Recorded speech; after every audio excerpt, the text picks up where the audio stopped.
Yesterday I shared a little video on how to cut these cute little trinkets on my Creality Falcon 22 watt.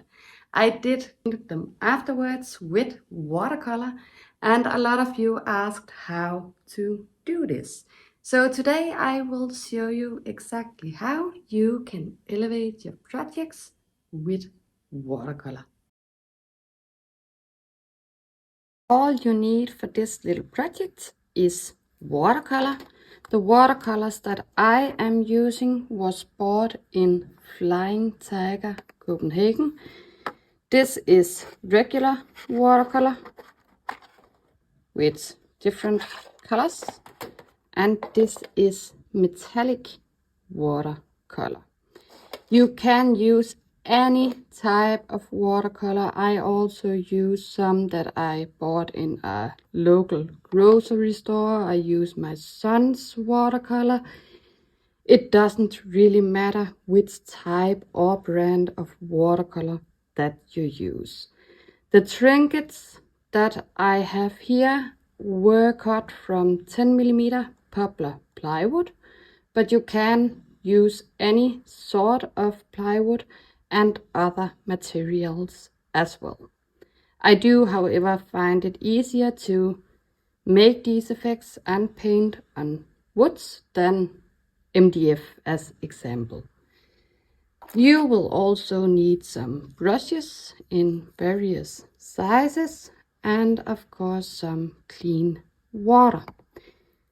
These brushes I got from Amazon, and I also dropped some links below on watercolor that you can use for your project, which I also found on Amazon.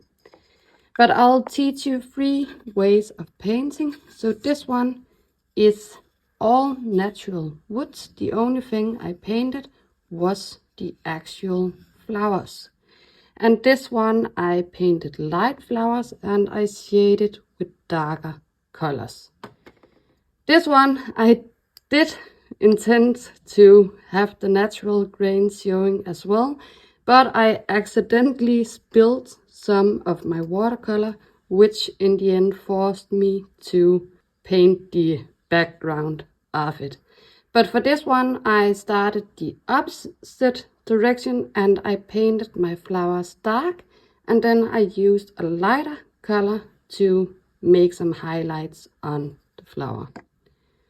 Last but not least, I also painted this tag with the metallic watercolor, and it is really gorgeous when you see it in the light. I don't know which one is your favorite. This is mine, I'll disclose that much. But I will show you how to make all 3, so stick around and watch the video. Let's start with my favorite.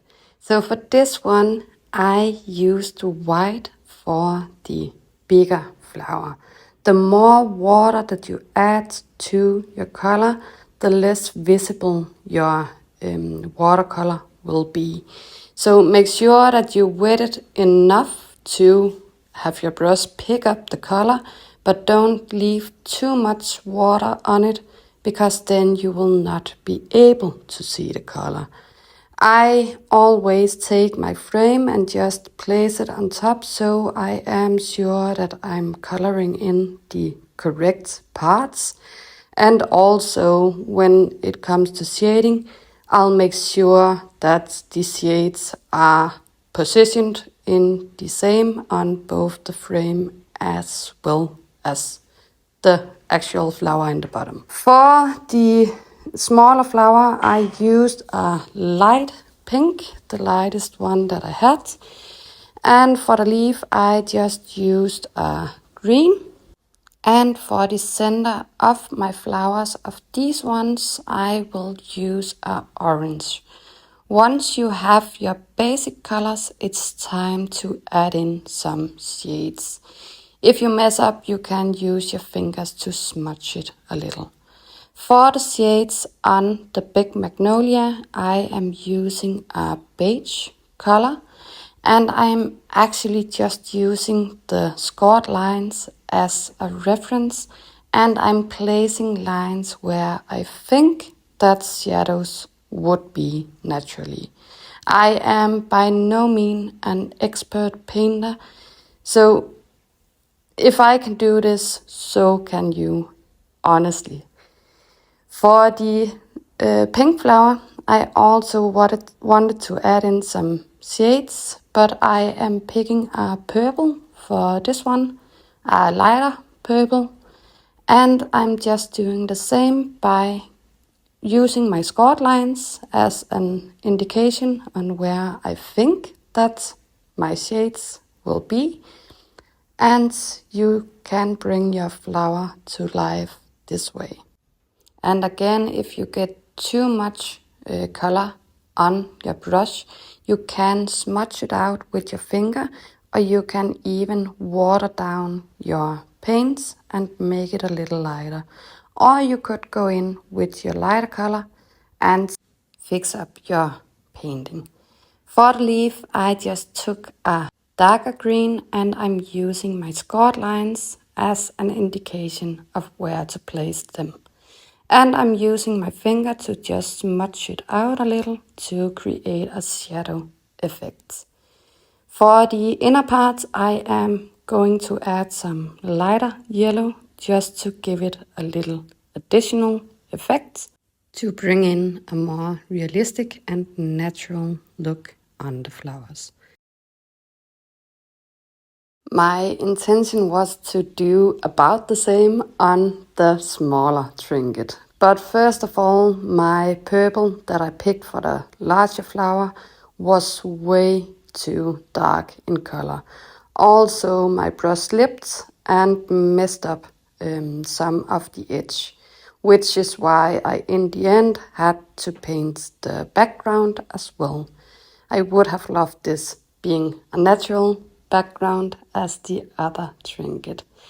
But I went back with my purple and added some shades, you might say, by mixing some purple colors, and then I went in with some white to kind of make some highlights. I wanted to see if I could hide the back with my white only, which was a great effort, but it didn't hide all the purple. So I used my white to make some stripes in my flower instead, so it would come out to look a little more natural. I then used a darker purple to make the shadow effects like I did on the other flower.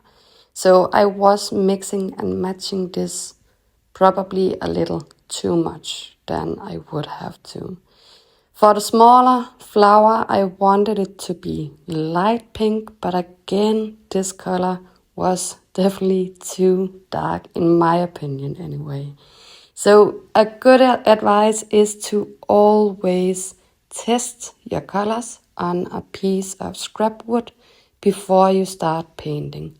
I did try to save this one with a lighter pink as well as my white again. So I used the white to highlight the flower instead of making shadow effects. For the leaf, I decided to go with a darker green, the one that I used for shading on the other. And for the inner parts of the flowers, I used orange again. For the background, I knew that I had to do something to hide the purple that slipped on my brush. So I added in some gray on the entire back and also on top of my frame. I was actually pretty happy with this color, but it didn't quite cover the purple that I had spilled. So I went in and made some stripes and just smudged it out with my finger and created this kind of concrete effect on the back instead. To highlight my inner parts of the flowers, I added in some yellow and that's really it. The tag was actually kind of an experiment to see how well my shimmer paint here, or metallic paint, would cover this item and how it would look like in the end. So for the bigger flower, I used what I assume is white. It's actually more powder rose or something like that. And for the smaller flowers, I used the light pink. I actually like how well these colors covered, but I still wanted to add in some of the shades on the flower. I used the only green that I had available for the leaf, and then I added in some yellow for the inner part of the flower.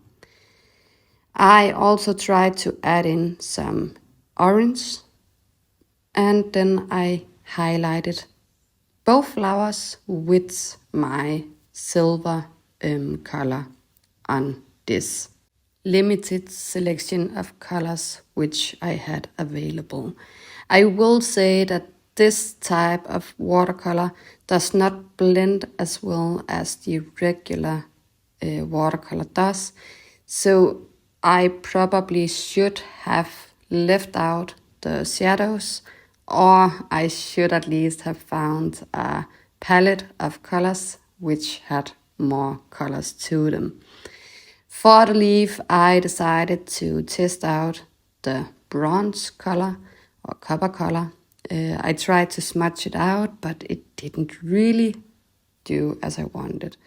Now that I am editing this video, I can see that my flowers actually did pop up against the natural wood, but when I was painting I couldn't really see it, which is why I decided to paint the background blue. I kind of regret that now, so I'll probably be playing around with this type of watercolor again, but the next time I'll just leave the back plain as I did on the first Trinket. But all in all, it did turn out really cute in my opinion. Once you are done painting, it is important that you protect your artwork as well as the wood, especially if you are doing this natural wood look. So the only thing I did after my paint or watercolor was dry on all three, or actually I only did it on the trinkets. This one I didn't treat.